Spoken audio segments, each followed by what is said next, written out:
You wanna share this screen first, or you know, Oh, yeah, we'll do it like this.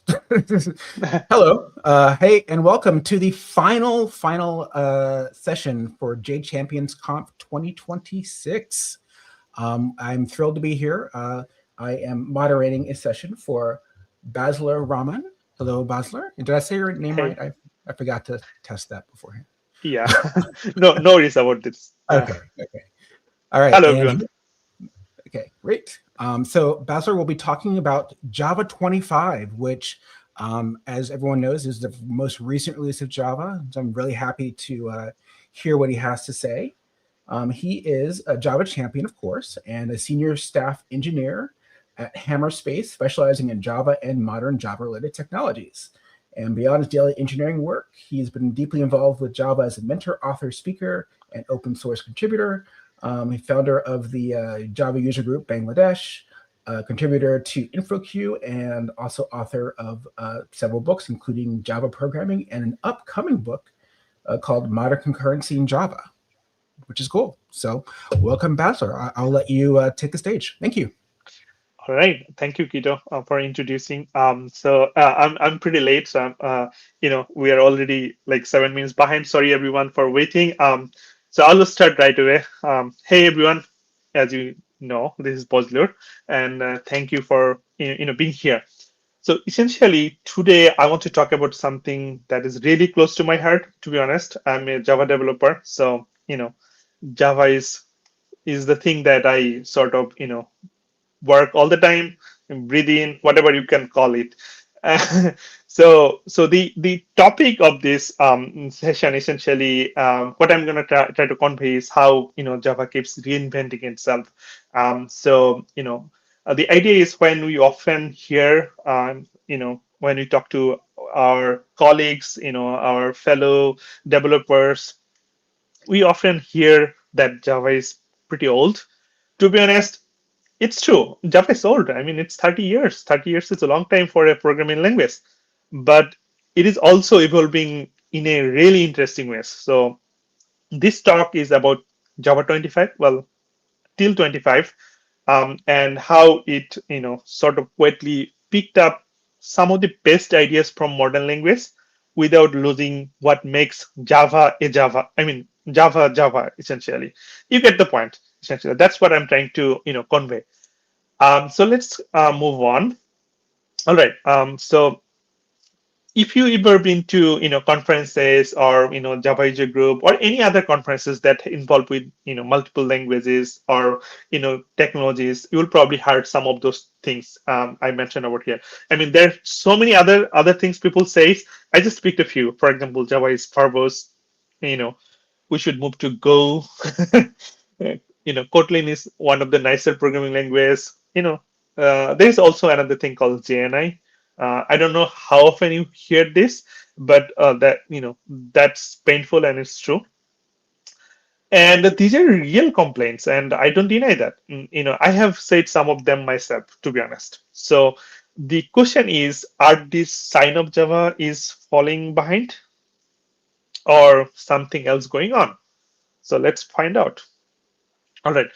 So before going into the deep discussion, I want to throw this question. I mean, my talk essentially, surrounded. I mean, with this question essentially, is Java evolution a story of reaction or reinvention? You know, is it we are Java community just reacting to other modern languages, or actually doing something, something thoughtful way? So that's what I want to explore today with some real example, and I'll try to focus on that.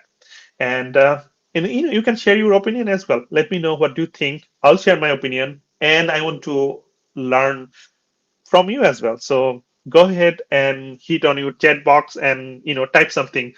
Um, and see, I want to know, what do you think, and what would be the answer of these questions? I mean, I kind of this slot is 1 hour, so I'll try to answer this question in 1 hour long session. But if you have a quick answer, please go ahead and share your thoughts so that I can learn from you as well. All right. So moving on, Let's start with this old style Java class. As you can see over here, in Java's old, early days, and frankly, up until recently, writing simple data holding classes was very tedious. Over here in the left side, as you can see, I want to hold two set of data, which is name and age, and this is called, person class. And we need all these boilerplates over here, as you can see, private fields, for names and age, constructor, creator, setter, toString, and hash code equals all those things. All that ceremony just to represent a plain person object. It is a lot of code that doesn't really add any business value, to be honest. We sort of call it a ceremony over intent because the purpose, essentially, our purpose is holding two pieces of data is obscured by boilerplate noise. So many things we have written all code like this, and I've been doing it for a long time. So if you are a Java developer, you already know. So the modern Java essentially come to fix that. So for example, we have records now, data carriers without boilerplate, so we can do all of these things with one liner. And seal types gives structure. It let you explicitly limit which class can extend or implement them. uh, in a way, this creates a closed hierarchy, meaning um, the compiler knows all possible subtypes, all possible branches. I'll make it clear in forthcoming slide. Just keep an eye. Now that code shows the intent, essentially, not boilerplate. The whole idea is we are going to show our intent as a developer, not creating a lots of ceremony around it. So that's the whole point. And I personally, the expressiveness means that to me. I mean, I want to share my intent rather than beating bush around, writing tons of codes. Yeah. So that's the idea. So in summary, we want to move from in summary, in recent Java, especially until 25, we went from verbose manual implementation to a new era where language itself sort of helps to manage those boilerplate and enforce structure. So this is one of the big way Java is reinventing itself, I would say. So this essentially closed the expressiveness gap with the newer programming languages, for example, Kotlin, Scala, and some other new language out there. So I'm gonna check step by step. For example, I will start with real problem first, and then how other programming languages actually solves that, and how Java is essentially solving that. So that's the whole point of this, this first few slide and my narrative. All right. So moving on, let's first slow down here for a moment and read the code over here, what I have done. Um, so over here, what I'm trying to do is I have an object, maybe an interface or something. It could be a class, and I want to do something different depending on its actual type, its real type, right? So over here, I have wrote in the method area.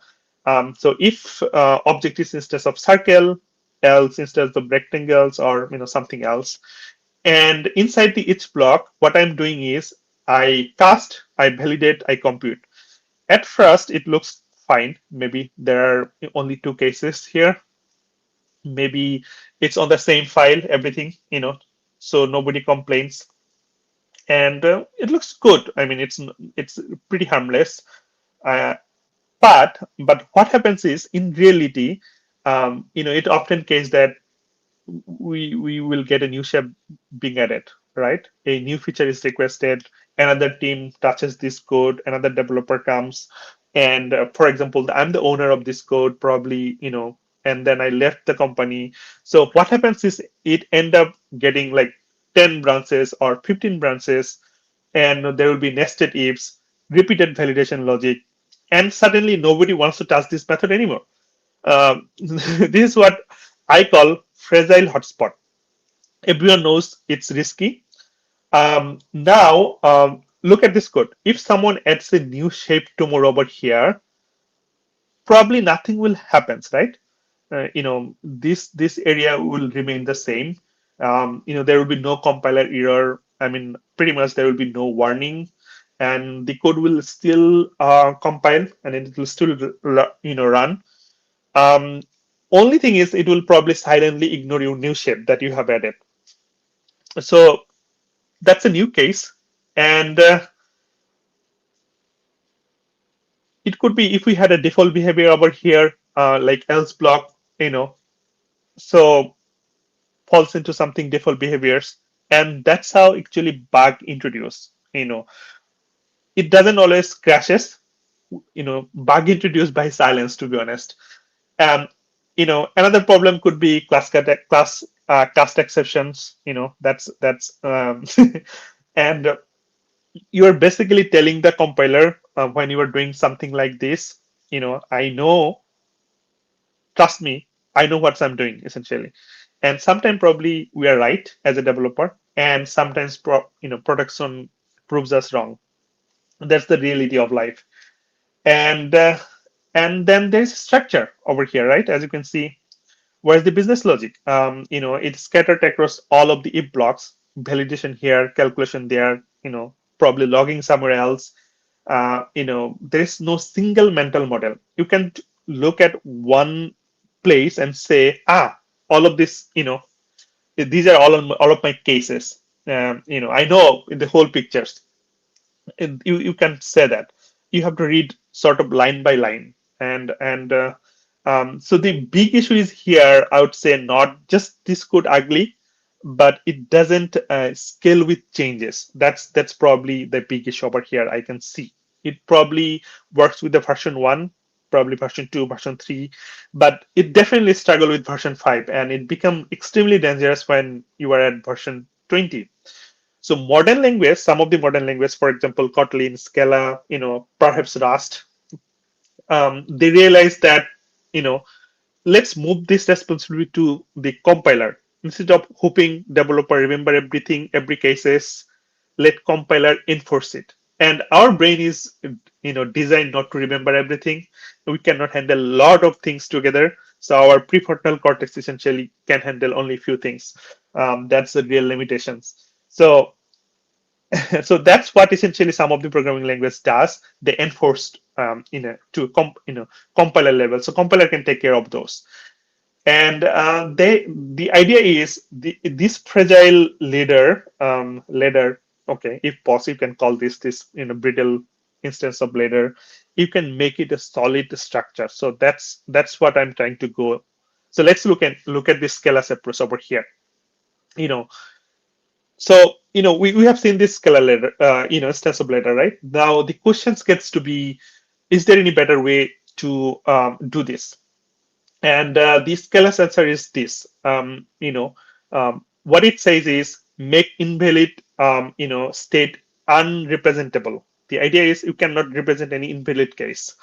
Um, which means is that you start with a sealed rate. All implementation must be live in the same file.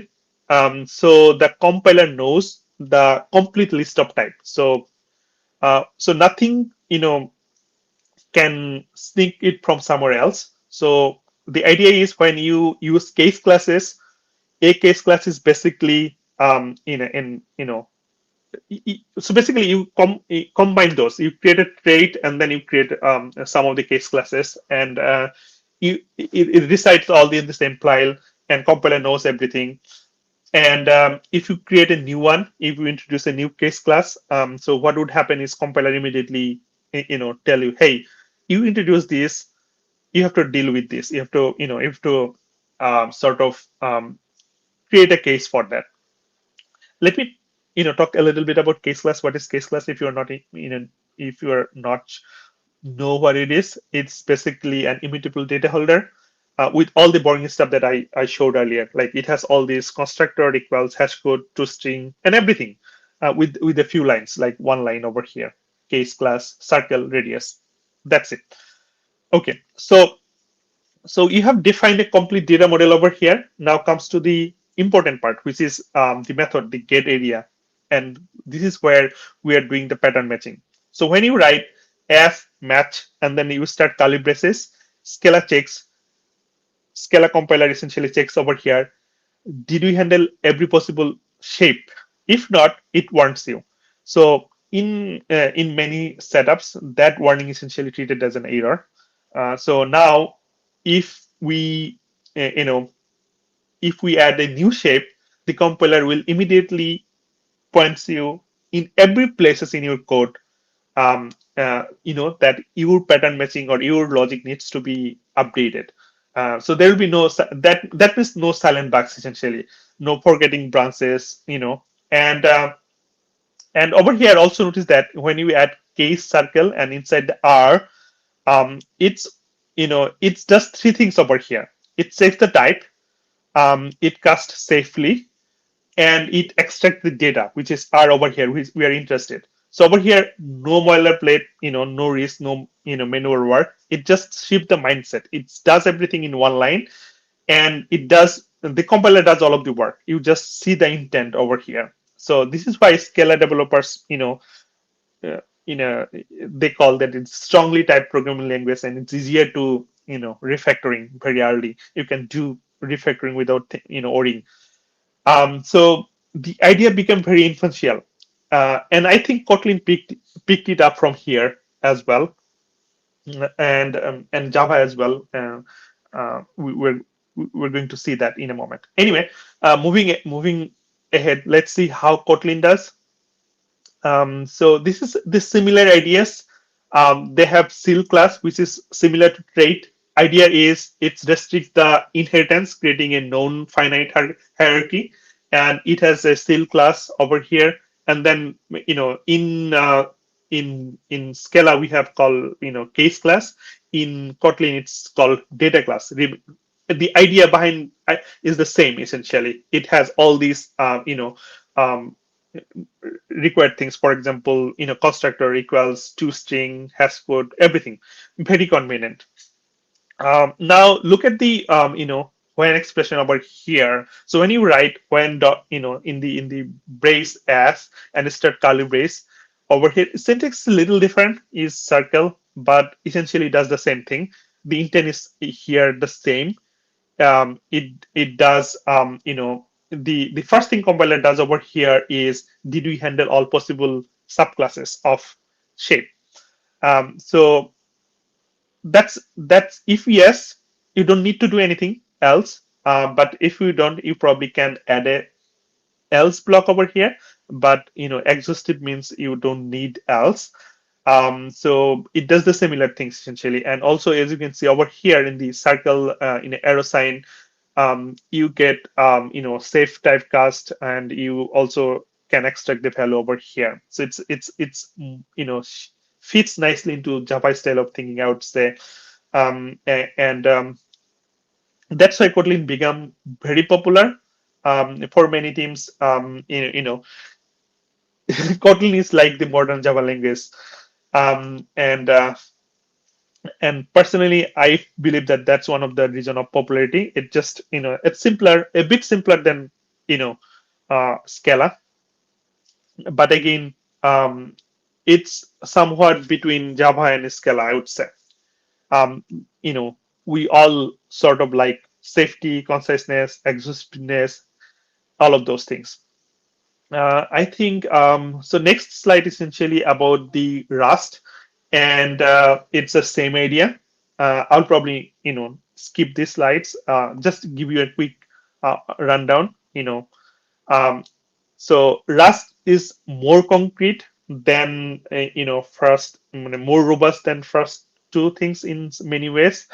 It uses enum. So enum it's a bit different than Java's enum. It can hold the real data. It's just not level. So it is still contain radius over here. For example, shape circle, it contains radius. Shape square, it contains sides. All of those things. So and when you match on a shape, Rust forces you to handle every possible variant. If you forget one, the code simply doesn't compile. So it will give you a hard warning. It's a hard it's an error. You have to fix it. Otherwise, I'll not compile. So that's the whole idea essentially. It does everything that the other programming language does. Is in um, so it's a similar idea. Now let's move on to the Java. So Java solution essentially. That's where I'm going to talk about a little bit. So after seeing Scala, Kotlin, and Rust, this is obvious question, right? So what did Java has to do with all of those? Did it invent something completely new? The answer is obviously no. And that's actually a good thing. Java looked at all the approaches and said, we want the same safety and clarity, but we don't want to alienate millions of Java developers already who are writing code. And we have trillions of lines of code already written. So the first solution feels similar. We have interface. We don't introduce a new keyword. We already familiar with the interface. It just introduce a new keyword which is sealed. This is Java's way of saying they're only allowed implementation. So for example, over here, seal interface shape. So it only permits circle and square. So compiler knows shape has only two subclass, which is circle and square. You are basically making the hierarchy explicit. Nothing is hidden. Nothing is I would say magical over here. You can read it immediately, understand the model. So second is record. Record is essentially the answer to the other two programming languages, which is Kotlin and Scala. The data class and case class. They are very transparent, immutable, and very minimal. And this class just hold data, nothing more. And the third one is essentially the pattern matching, which is over the switch. Now, when you switch on a shape, Java knows every possible subtypes. So when you write, case circle R over here var, as you can see, it does, it checks it casts safely, checks the type and casts safely. It extracts the value. So circle is deconstructed over here. And so three things over here is in one line, similar to other programming languages as well, right? It checks the type, it casts safely and extract the value. Uh, so essentially removing all the boilerplate, manual questing and risk. And most importantly, switch must be exhaustive. And if you forget a case, your code does not compile. So that's important. That's a big shift. Java moved this responsibility from developer memory to compiler. Now compiler will check this exhaustiveness. And most importantly, this is it still looks like Java.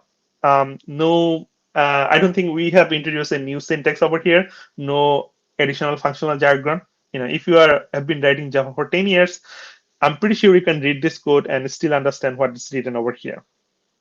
So what essentially it does is it lowers the barrier to entry. So Java gets modern safely without losing its identity. It's remain the Java, right?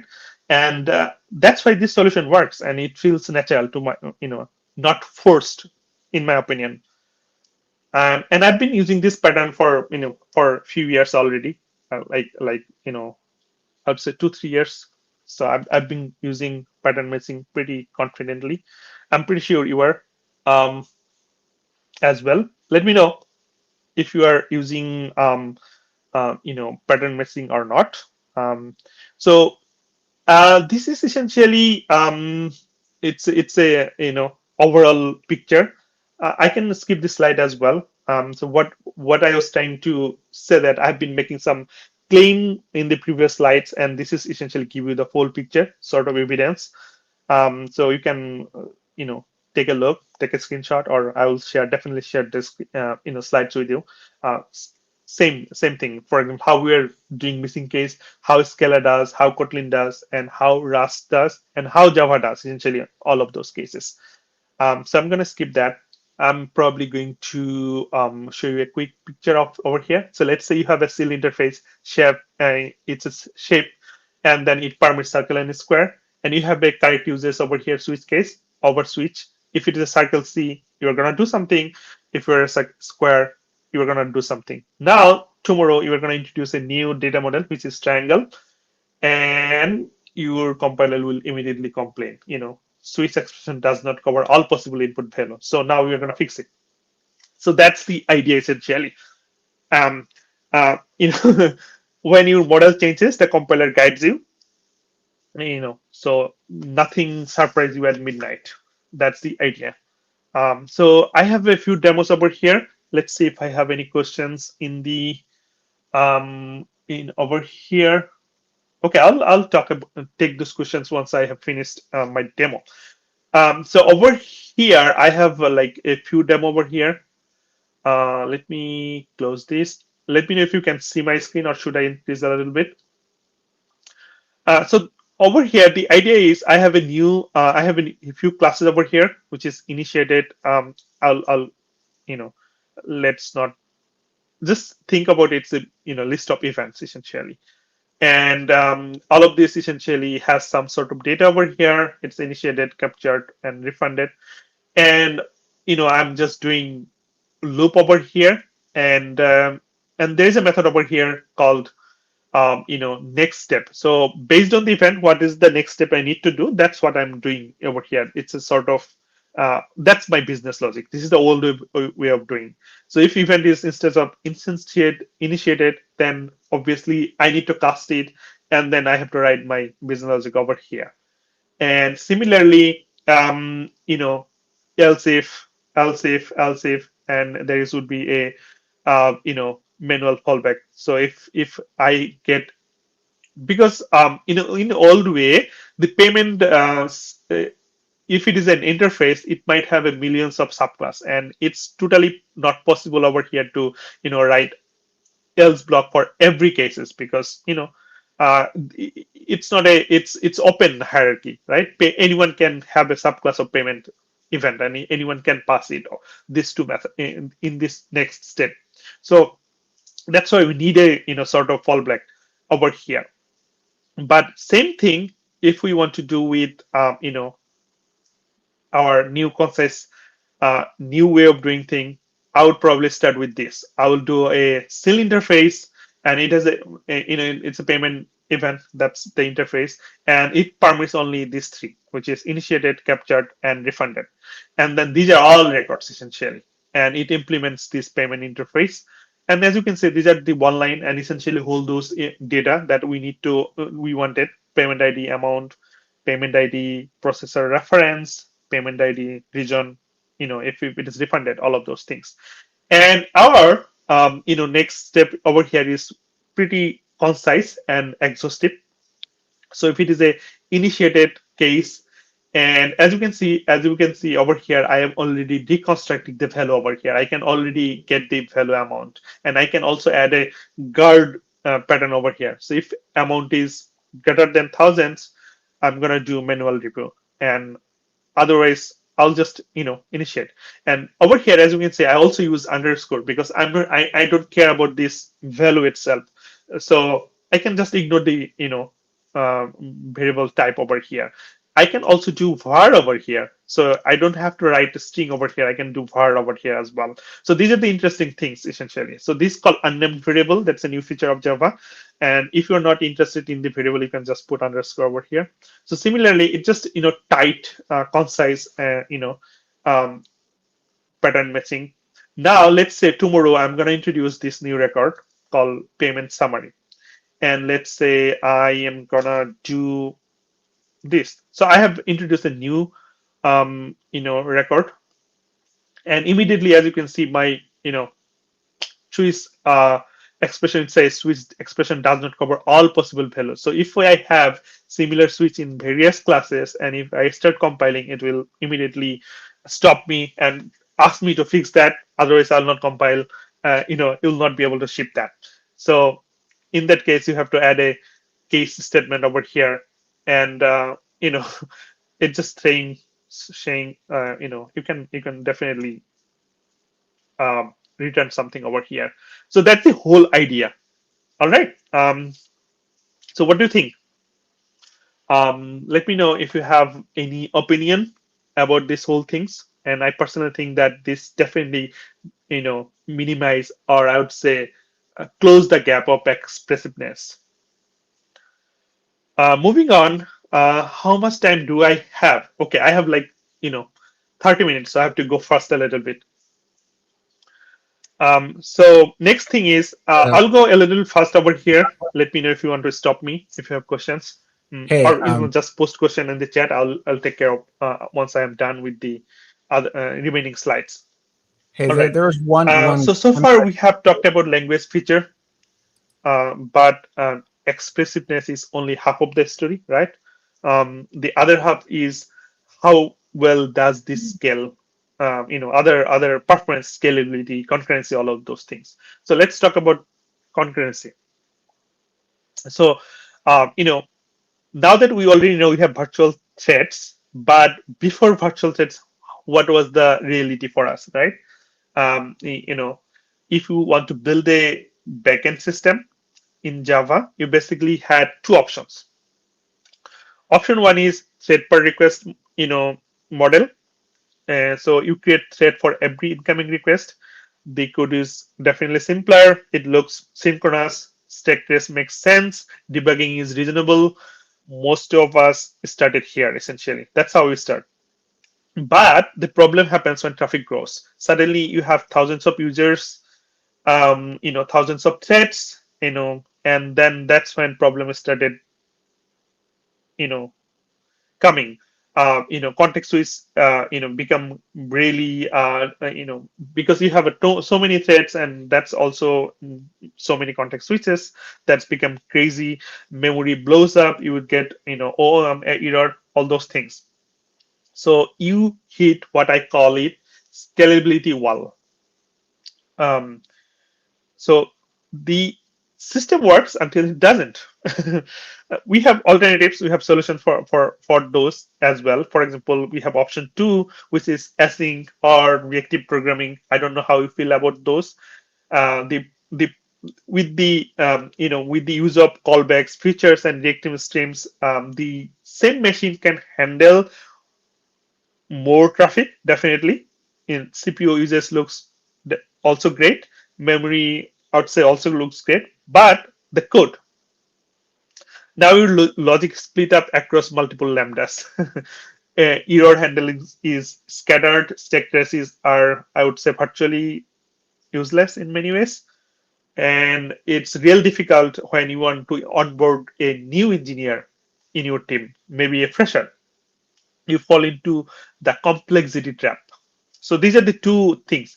One, where you have scalability wall, and other places you have complexity trap, and that's a terrible choice. No winning here, I would say. That's why I would say many companies, said, hey, you know what? Let's go use Go.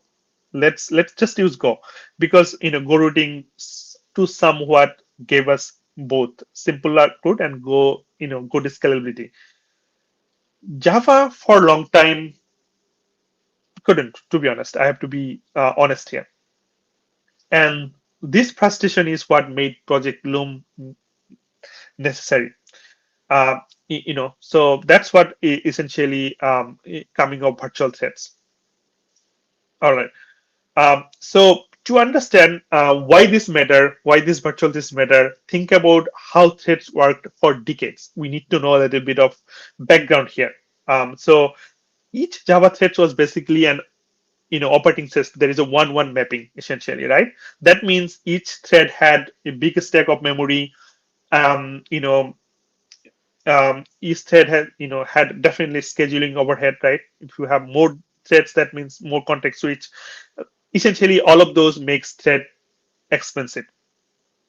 So we learned to be careful.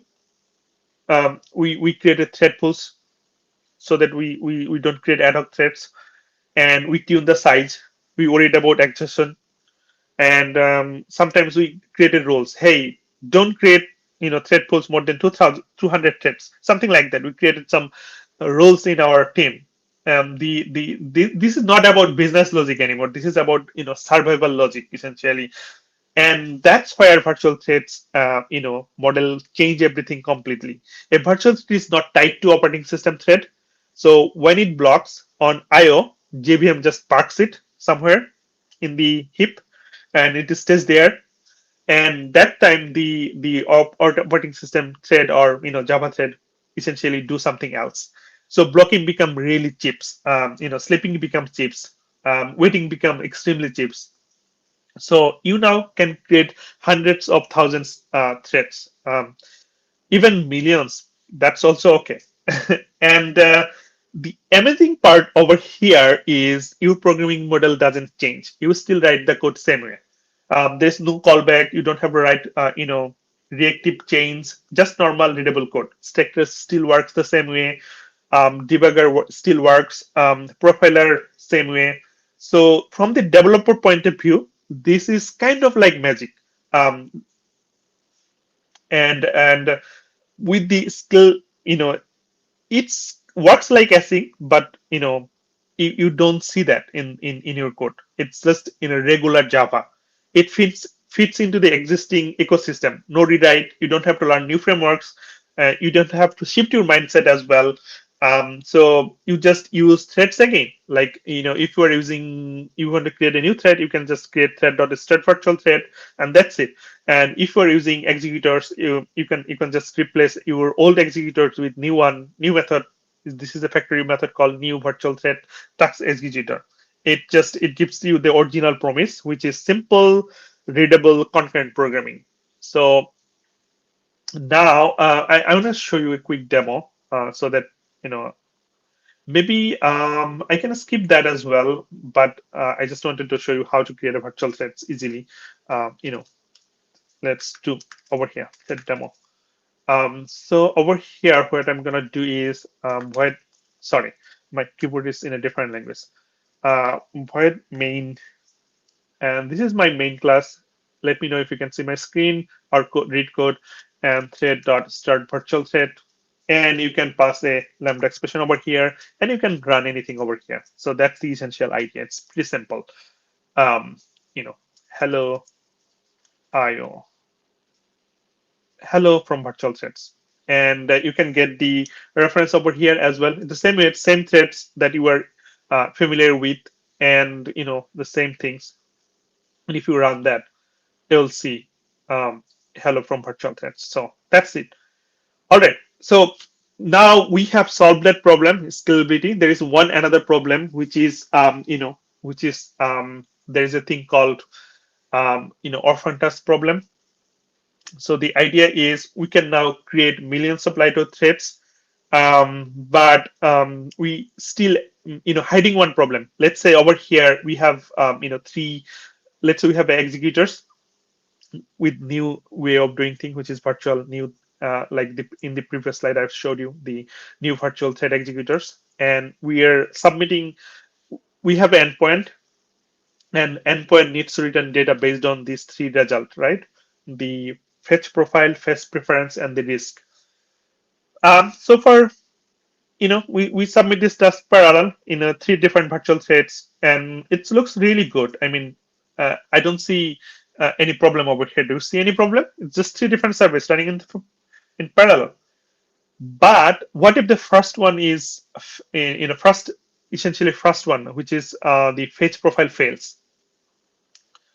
It probably can throw an exceptions. It can be timed out. It can be probably the service down, or it could be a bad data. Essentially, it throws an exceptions. So this thread is dice, right?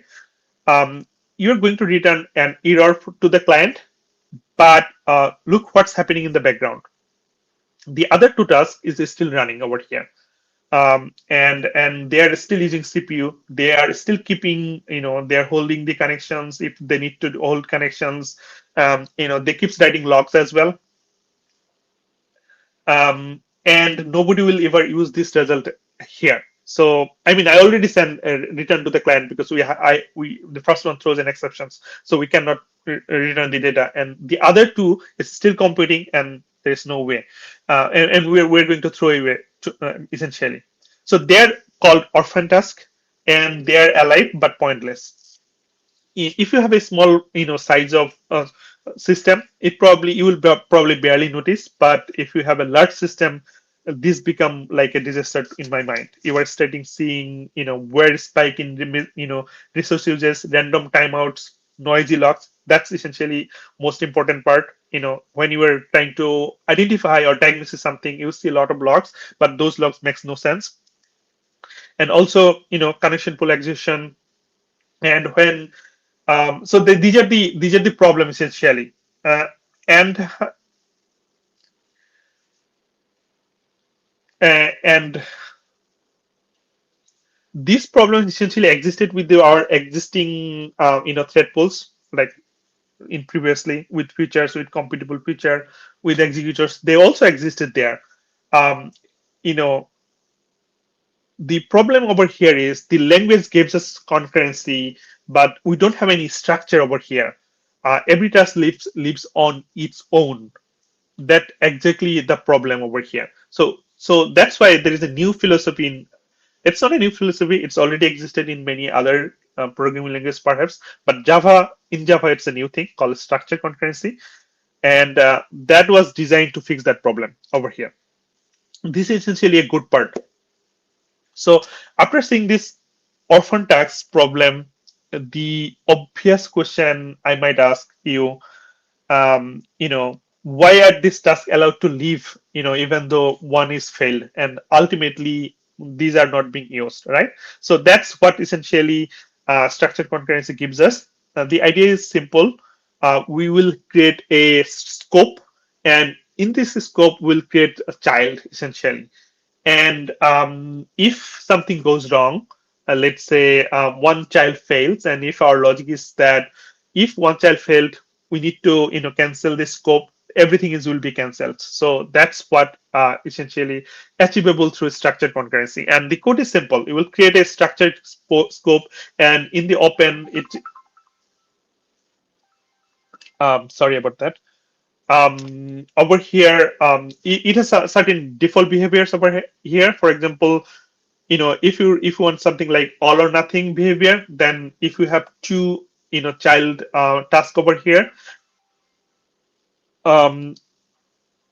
um, Sorry about that, I have to um, so the idea is all tasks, like all child tasks, belongs together.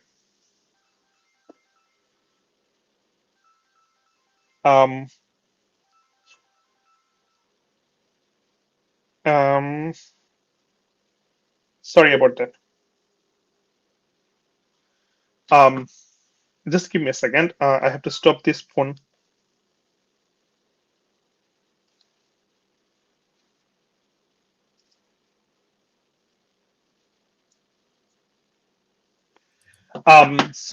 So the idea is over here we'll open the we'll create a scope over here, and then if one is fail, um, then all of them will be cancelled. So that it's create a boundary inside this block, essentially in these curly braces. And it's like it's like how we create a scope of variable, right? So let's say we have a method inside, we have some little variables here and there, and when this scope goes away, all those code goes away as well. And it's automatic. You fork those two tasks and you join, and if anything goes wrong, everything is cancelled. So you don't have to do any manual code, manual cleanup code, or you don't have to do any cancellation. So that's the idea. And there is a few other options. For example, first one is, the first one says that I want to get everything or nothing. And second one is over here, first win, which is the idea is if you have, if you have like want to get the first result from one of the mirrors. Let's say you have three mirrors and you want to get result from one place. And once it is here, I can cancel everything else. So there are various other options. The other way of you can do that. But I have just shared two over here. So that's a huge thing, I would say. And I'm really interested in using this virtual thread because it's still under preview in JDK 26. Hopefully, in the next version, it's going to be there, and I'm looking forward to that and to use it in production. And this really matters for so much for maintainability, and it's kind of brings structure to something that was chaotic earlier. Anyway, so let's go ahead and show you some quick demo over here. I already showed you virtual threads, and I think I have structured task scoop over here. So this one is essentially a demo for, there's a few joiner that you can use over here. Um, it all success or throw. Um, and there are a few already built in. You can dig into them, but over here the idea is if one of them is failed, like the profile one, then everything will be cancelled. Similarly, over here, this first successful result wins, cancel remaining task. So if we have like mirrors, like something like that. So let's say first one, is faster, then you already return the result and everything will be cancelled. So no orphan task over here. And this one is a first failure cancel siblings. So if one of them fails, it will cancel siblings. And similarly, you can have, you can design your own multiple ways. There's, I personally did like at least 30, you know, for sake of demo. So you can do all of those things. Anyway, I don't have much more time, so I'm gonna go with the next one. I will definitely talk a little less about this, but I think everyone knows about this, the JNI, which is essentially a necessary evil, and I personally think it's no longer necessary. The idea is, for decades, if application needs to use native libraries, maybe for performance critical sections, or you need to call a OS functions, or you have to use some native libraries for machine learning or something like that. You had no choice using JNI, and that's a problem. That was very complex, brittle, and you have to maintain a C headers, and it was unsafe. It was hard to write. It was hard to debug, and it sometimes crashes the JVM. And many people avoided JNI at all cost, and some going as far as using different programming languages for those specific parts if we needed to. And that's where we have new things called point function and memory. So this is where Java finally says it can do native properly now. Essentially, that's where Project Panama comes in. At this high level, Panama solved one problem: how do we call native code and use native memory without writing C? I don't want to write C. I don't want to handle all these pointers things. So the idea is I want to call native codes and use native memory without writing C, without crashing my JVM, and without hating our lives. That's the idea. And the answer is foreign function and memory API. It gives us two things. First, calling native function. You can now call C functions directly from Java.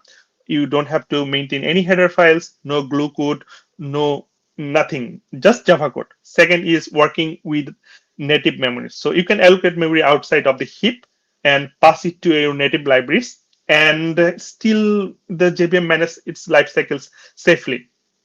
So you are not leaking memory as well. You are not accessing freed memory by accident. And I would say this is huge. Now, conceptually, Panama has a few building blocks, obviously. For example, you will see something like linkers. Linker is like, that's how Java call native codes. And then you will see symbol lookups. You have to remember three things essentially. Symbol lookups is that's how we find native functions, and memory segment is kind of a state pointer of memory. And there is another thing called arena, how you call it. That's who owns this memory segment essentially. If you remember nothing else, that's okay. You can definitely look it up. Arena is the ownership. Just remember this. Arena is the ownership.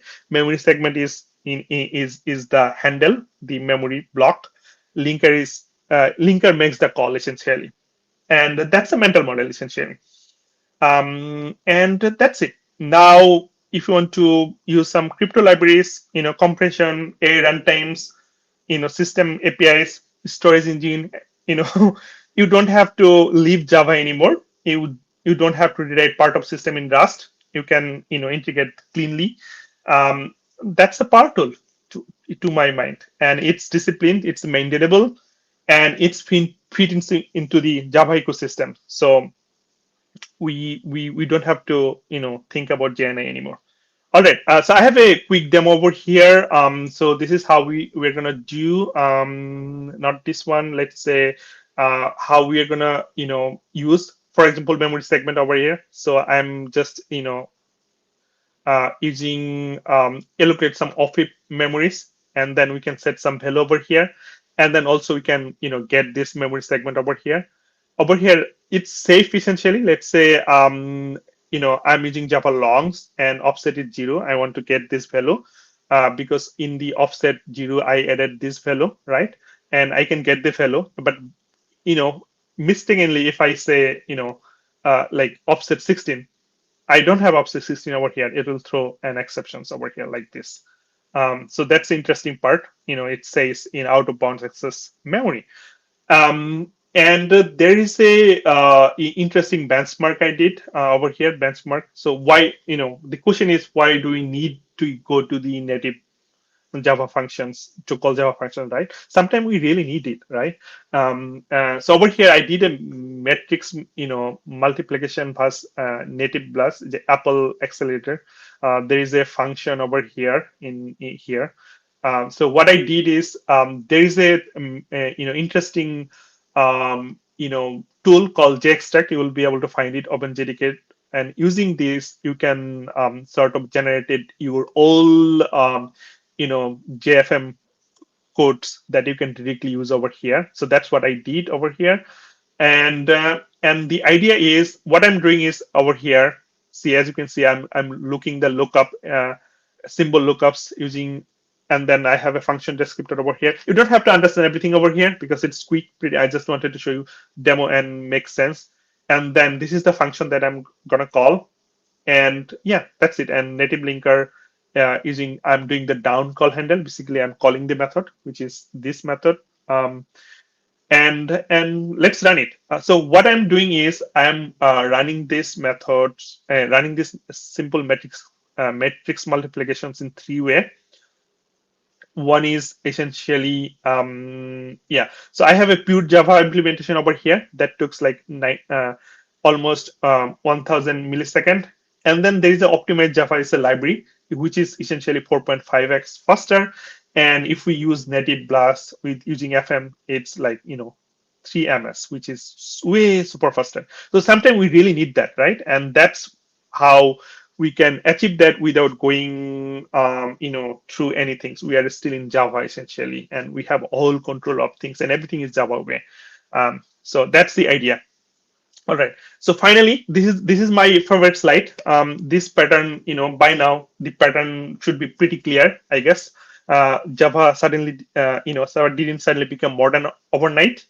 It also didn't panic, or started copying any other language.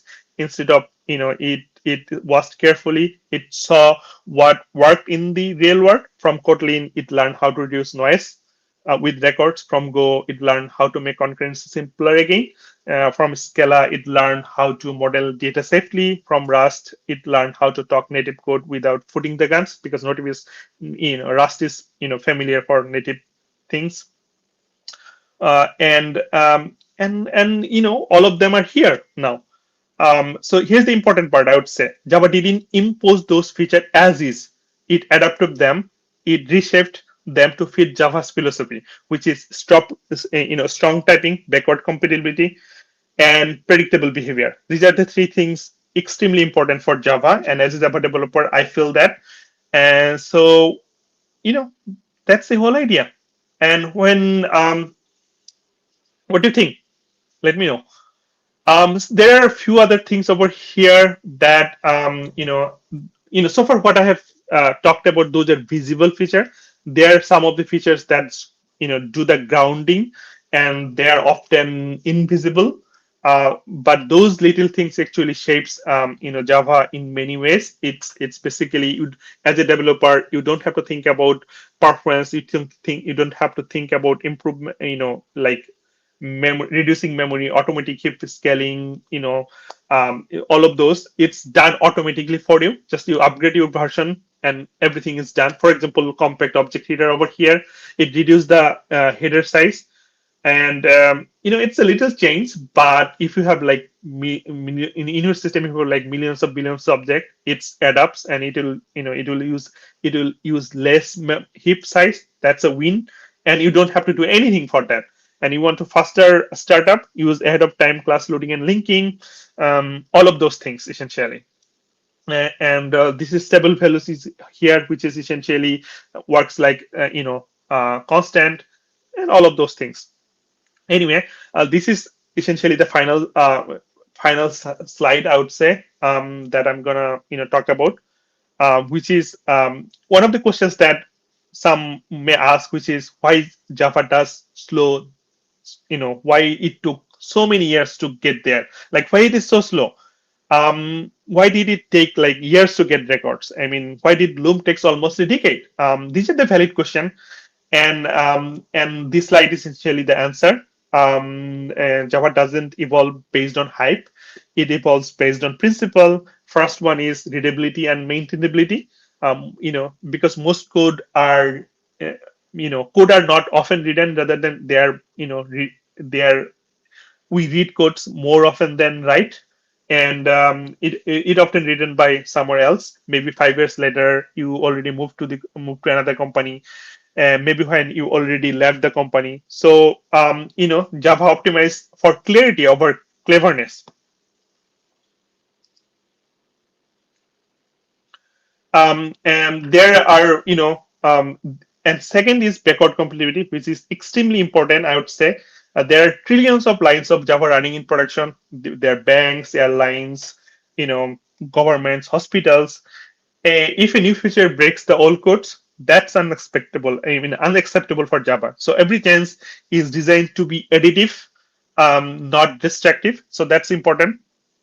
Mm, and these are things slows down essentially, but it also protect users, right? And third is world class tooling. Java feature don't ship alone, right? It needs work with IDE, debugger, profiler, build tools. If IntelliJ can't understand it, how we're gonna adopt that new feature, right? If it's not ready, if its status breaks, then that's a problem. So new features are coordinated with tools vendors as well. Um, you know, it takes time, but it worth it. So when people say Java is conservative, that's right. But it is conservative in the same way a good engineer is conservative, careful, deliberate, and responsible. A doctor who operate on, who do surgery, he is definitely, extremely careful, responsible. So that's we want from a matured programming language. We want them to be careful, deliberate, and responsible. And these three slide essentially sums up, and that's why Java is still relevant after like 30 years. Because it changes without breaking the trust. Trust is extremely important. All right. I'm going to skip this slide. So I would say it's a deliberate evolution, not a reaction. You can comment on this. And finally, I would say all our old dog learned so many new tricks without losing its identity. It has now expressiveness, concurrency, interop, preference, all of those things in one package. All right. So final slide. This is where I want to end this presentation with this phrase. I say Java is boringly powerful. At first, you might say it's a insult, but you know, who wants to be boring? To be honest, but this boring means, I would say, to at least to my mind, it's predictable, stable, well understood, and reliable. Reliability is extremely important. It means that your system doesn't surprise at 3 a.m. Java has always been boring in that sense.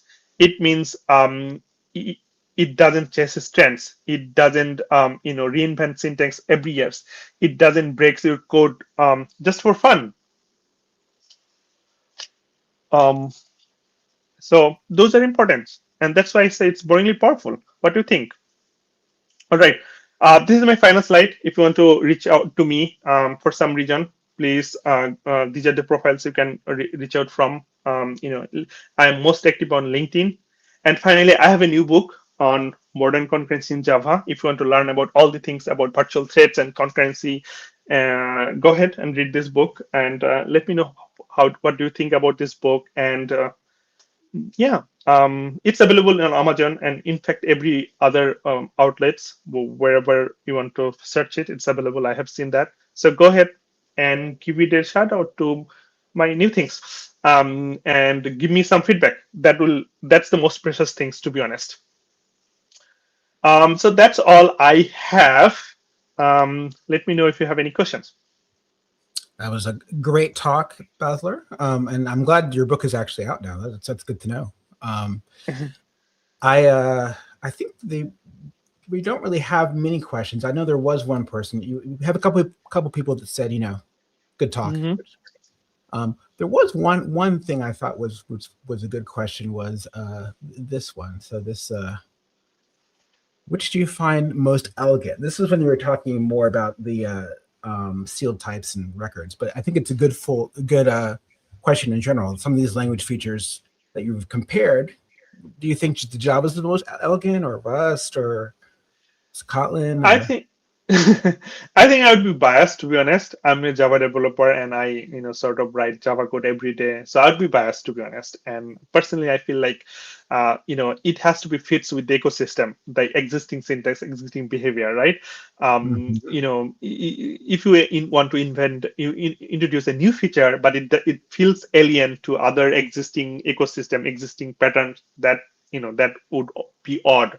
And for Java, the pattern that we have, switch on a switch, it fits the existing patterns. To be honest, it doesn't feel new to someone who is maybe not introduced to switch pattern matching yet. But even he sees that, he or she will be able to recognize that this is what it's doing. It's readable, much more readable. So personally, like I said, readability and maintainability means much more than other thing. So I would be biased, to be honest. I feel like Java's way is better.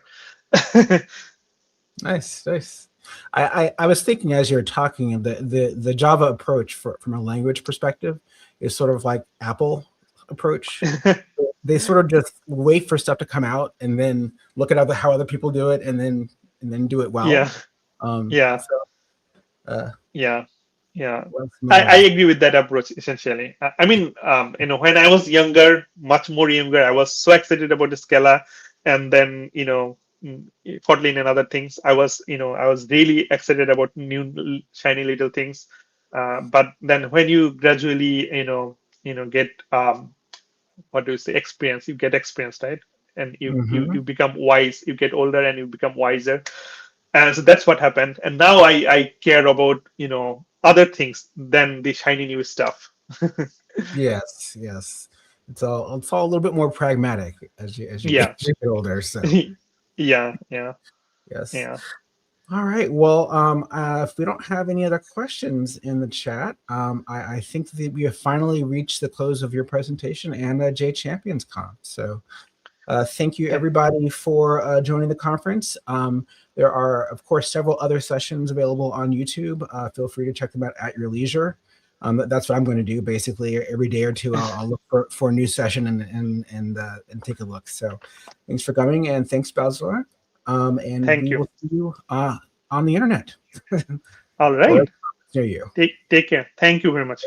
Thank you. Take care.